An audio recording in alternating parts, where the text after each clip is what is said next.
दुनिया के ए मुसाफिर, मंजिल तेरी कब्र है। तय कर रहा है जो तू 2 दिन का ये सफ़र है। तय कर रहा है जो तू 2 दिन का ये सफ़र है। दुनिया के मुसाफिर, मंजिल तेरी कब्र है। दुनिया के मुसाफिर, जब से बनी है दुनिया, जब से बनी है दुनिया, लाखों करोड़ों आए, बाकी रहा न कोई, मट्टी में सब समाए। मत भूलना यहाँ पर सबका यही हशर है। मत भूलना यहाँ पर सबका यही हशर है। दुनिया के मुसाफिर, आँखों से तूने अपनी कितने जनाजे देखे, हाथों से तूने अपने दफनाए कितने मुर्दे। अंजाम से तू अपने क्यों इतना बेखबर है। अंजाम से तू अपने क्यों इतना बेखबर है। दुनिया के मुसाफिर, मट्टी के पुतले तुझको मट्टी में है समाना। मट्टी के पुतले मट्टी में है समाना। एक दिन यहाँ तू आया, एक दिन यहाँ से जाना। रुकता नहीं यहाँ पर जारी तेरा सफ़र है। दुनिया के मुसाफिर, मंजिल तेरी कब्र है। तय कर रहा है जो तू 2 दिन का ये सफ़र है। तय कर रहा है जो तू। मुअज़्ज़िज़ीन, सामीन, हाज़रीन, इसमें शक नहीं कि दुनिया मुसाफिर खाना है। यहाँ मिंबर पर मेरे से पहले कई उलमा दर्स दे गए, कई ज़िंदा होंगे, कई फौत हो गए। जहाँ आप बैठे हैं, मेरी आँखों ने पिछले 24 साल में यहाँ बड़े बड़े मुअज़्ज़ज़ लोग देखे और फिर हमने उनको दफना दिया। सैयदज़ादे भी थे बहुत से। कारी मंजूर हुसैन शाह साहब बहुत बीमार होने के बावजूद भी यहाँ कुर्सी पे आते और वो कारी कुरान थे, सैयद थे, खामोश तबा, वज़न वाली सोच, दूर अंदेश, कुरान इतना खूबसूरत पढ़ते थे और यहाँ आकर बैठते, बड़ी मुश्किल से आते। मैं जब कभी भी उनसे खैरियत पूछता तो आगे से एक लफ्ज़ बस, ज़्यादा नहीं बोलते थे। फरमाते थे हम अपनी मंजिल की तरफ जा रहे हैं, बस इतना लफ्ज़, हम अपनी मंजिल की तरफ। यानी मतलब क्या था कि हमने अब ये दुनिया का सफ़र तय कर लिया है, अब हम उस तरफ जा रहे हैं जहाँ हमारा अगला पड़ाव कब्रिस्तान। इसके अलावा भी यहाँ हमारे बहुत से दाना, बड़े दानश्वर यहाँ बैठे होते थे। अल्लाह गनी चौधरी मकबूल मरहूम अक्सर जब कभी मेरी मीटिंग होती तो अल्लामा इकबाल रहमतुल्लाह अलैह के अशआर पे हम डिस्कस करते, काफ़ी शेर उनको याद थे। अक्सर कहा करते थे कि मोहम्मद से वफा तूने तो हम तेरे हैं, ये जहाँ चीज़ है क्या लौह कलम तेरे। ये उनके अक्सर मैं शेर सुनता था। अमली सोच थी, बहुत दूर अंदेश थे। हाजी हकीम सनाउल्लाह साहब जैसे, इस तरह के चौधरी मंसूर बड़े बड़े यहाँ गुजे हुए लोग, धना बाऊ साहब थे एक, इसी तरह चौधरी बशीर साहब, मुख्तार भट्ट साहब, किस किस का नाम लें, सैकड़ों हज़ारों थे जो हमारे साथ यहाँ नहीं रह चले गए। लेकिन एक बात याद रखिएगा, जाना तो है, हम भी जाएंगे, हम भी मुसाफिर हैं, साथ हमारे नेकियां जाएंगी, कुछ साथ नहीं जाएगा। आपको पता है कि वो जिसने दुनिया फतह कर ली थी, बादशाह ने, आखिरी वक्त में जब उससे पूछा कोई नसीहत, क्या कोई वसीयत कर दें, आप भाई मस्जिद में बैठे, आप सुना लें, मैं उतर जाता हूँ, आ जाओ इधर। यार कुछ ख्याल करो, जब मैं बोल रहा हूँ तो आप क्यों बोल रहे हो? एक मेरी अब ड्यूटी है, आप सुनने की ड्यूटी है, आपके बोलने की ड्यूटी नहीं है। जिसने बोलना इधर आ जाए, मैं नीचे बैठ जाता हूँ, भाई तुम सुना लो, शायद आपको ज़्यादा कुछ पता हो। आदाब होते हैं हर चीज़ के, जब बड़ा बात कर रहा हो तो चुप बैठते हैं, गूंगे हो जाते हैं, गौर करते हैं क्या कह रहा है। तो इमाम बड़ा होता है, चाहे उम्र में छोटा ही क्यों ना हो। तो मैं अर्ज़ कर रहा था, जाना सब ने है, मुसाफिर हैं, लेकिन जो नेकियां लेकर जाता है वो कामयाब है। जो अपनी जिंदगी गुनाहों में बर्बाद कर जाता है वो नाकाम है। बादशाह जिसने पूरी दुनिया फतह की, अभी वो 29 या 30 साल का था, इराक में जब वो पहुंचा तो बीमार हो गया, मौत ने घेर लिया, सारी तदबीरें फेल हो गई। अब वो दुनिया भर के हकीम और दना डॉक्टर जमा किए कि कम से कम मेरा इलाज करें, इतने दिन मैं ठीक हूं कि मैं अपनी वालदा को मिल लूं। अभी वो यंग थे, लेकिन सब हकीम डॉक्टर फिलासफर सर झुका के बैठे कि नहीं हम बचा सकते। कहा किसी तरह वो उस वक्त जो रेड़ियां थी, बैल रेड़ी पे बांध के ले जाएं, को कूला बिछा। उन्होंने कहा नहीं, अगर आप सफ़र पे जाएंगे तो अगर कोई चंद दिन ज़िंदगी है तो आपकी वो चंद घंटों में वापस हो जाएगी, यानी थोड़ा वक्त आप जल्दी फारिग हो जाएंगे। बिल आखिर आखिरी सांसें में तो बादशाह सलामत कोई पैगाम कहा, मेरी अम्मी को सलाम कहना और कहना तेरे बेटे ने सारी दुनिया फतह कर ली मगर अपनी ज़िंदगी फतह नहीं कर सका।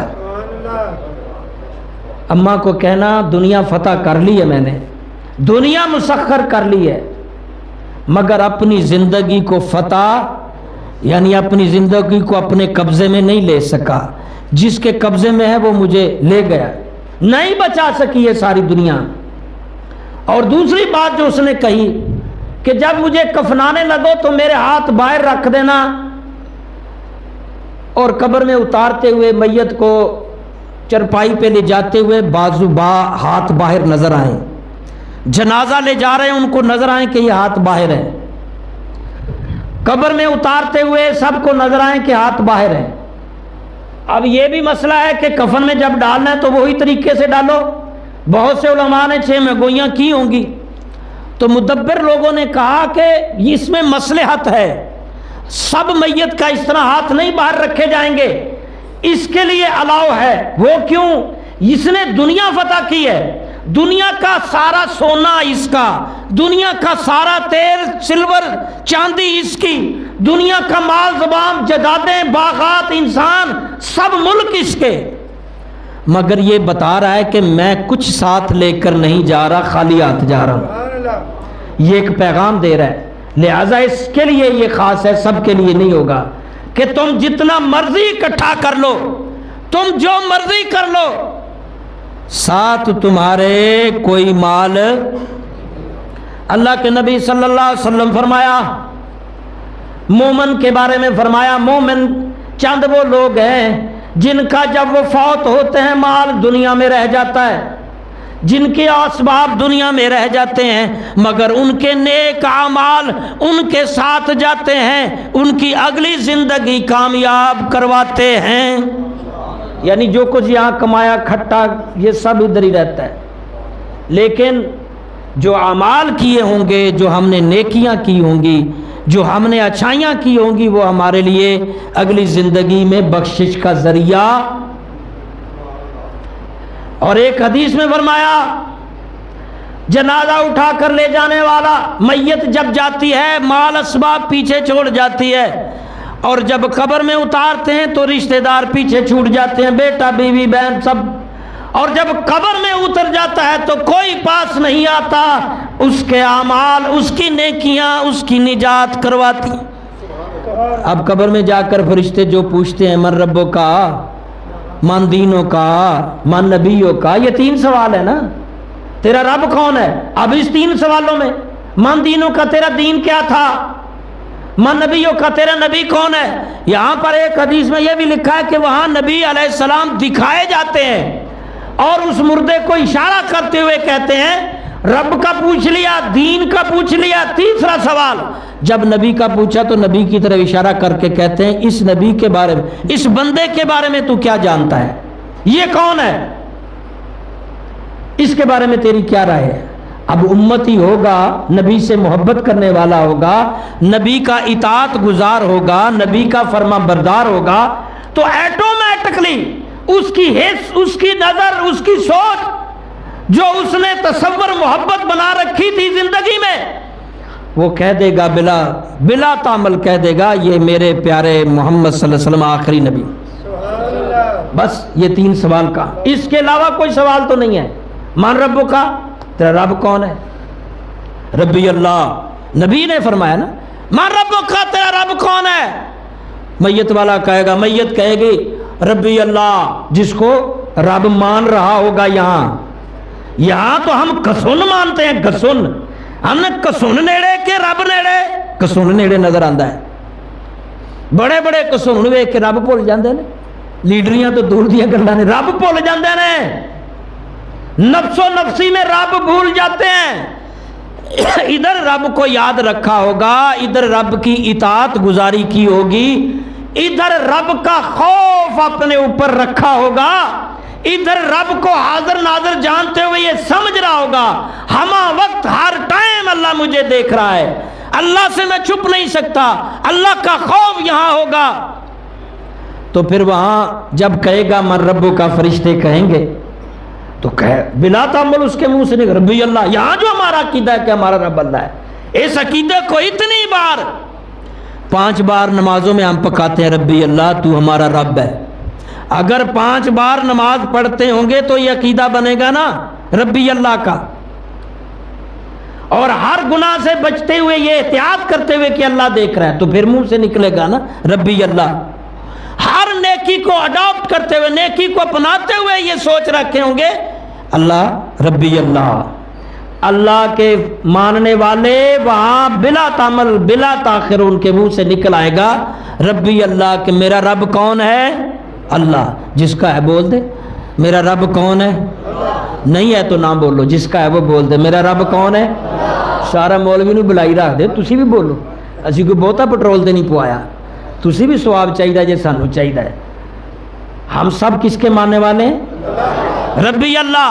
अब आज यहाँ अल्लाह अल्लाह करो, अल्लाह अल्लाह अल्लाह अल्लाह जिक्र करो, यहाँ अल्लाह की तस्बीह करो, अल्लाह को इतना पुकारो, अल्लाह की बातें मानो, अल्लाह अल्लाह याद करो, इतना याद करो कि इतना पका लो कि जागते सोते उठते बैठते हर सतह पे अल्लाह छाया हो, जुबान पे भी दिमाग में भी।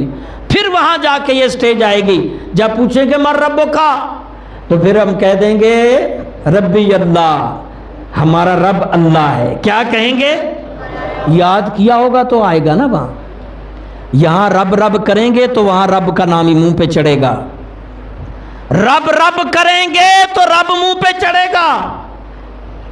ये सबक तब याद होता है जब बच्चा उसको बार बार बार बार पकाता है। नाजरे वाला हर लफ्ज को 10-20 बार पढ़ता होगा, फिर उसके मुंह पे वो लफ्ज चढ़ता है। नाजरा कुरान वाला 10 बार 20 बार लफ्ज को मुंह पे चढ़ाता है। अल्हम्दुलिल्लाह रब्बिल आलमीन, अल्हम्दुलिल्लाह 10-20 दफा पढ़, फिर पढ़।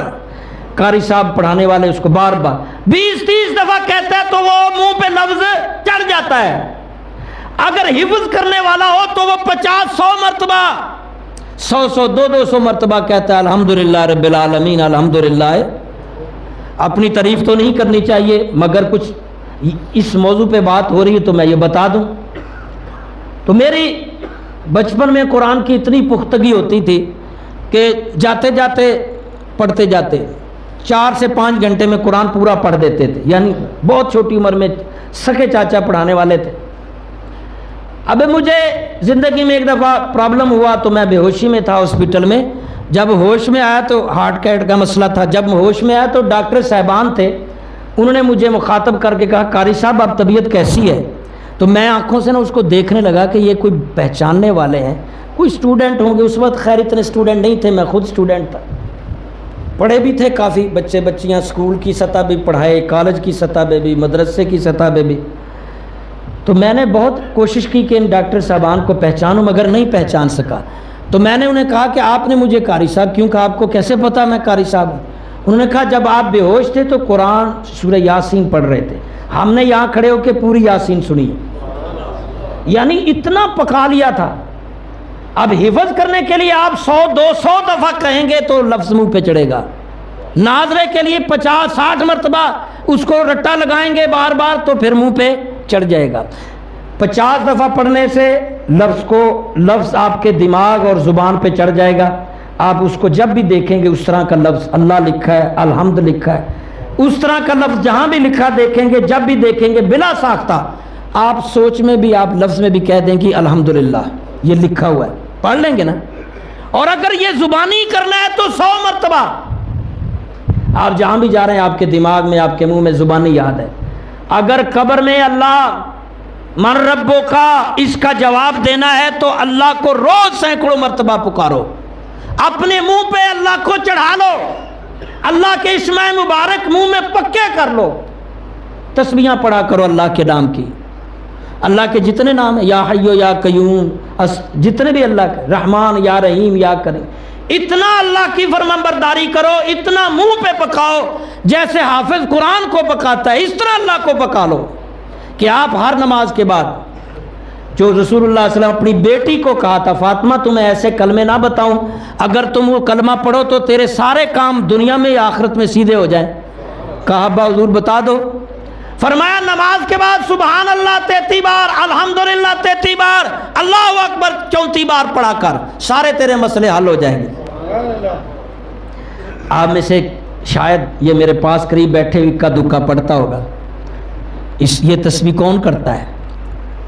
सुभान अल्लाह इक्का दुक्का लोग।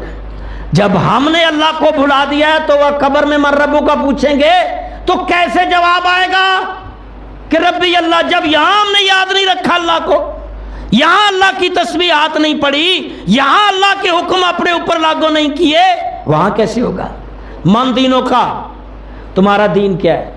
अब यहां दीन के बारे में हमने आगाही नहीं ली कि दीन के अंदर कौन सी चीज़ें हराम है, कौन सी हलाल हैं, किन चीज़ों से बचना है, किन से नहीं बचना, किन को फॉलो करना है, किन को नहीं करना, फिर प्रैक्टिकल करते हैं। जब यहाँ नहीं कर रहे तो वहाँ क्या बताएंगे? और तीसरा सवाल मन नबियों का वाला, तो नबी को यहाँ ही फॉलोवर नहीं कर रहे। तो आज बहुत ज़्यादा ज़रूरी है अपने ज़िंदगी में मौत आने से पहले अल्लाह को याद कर लो, उसके नबी की इताअत कर लो, अल्लाह की याद में, जिक्र में, उसकी बंदगी में लग जाओ।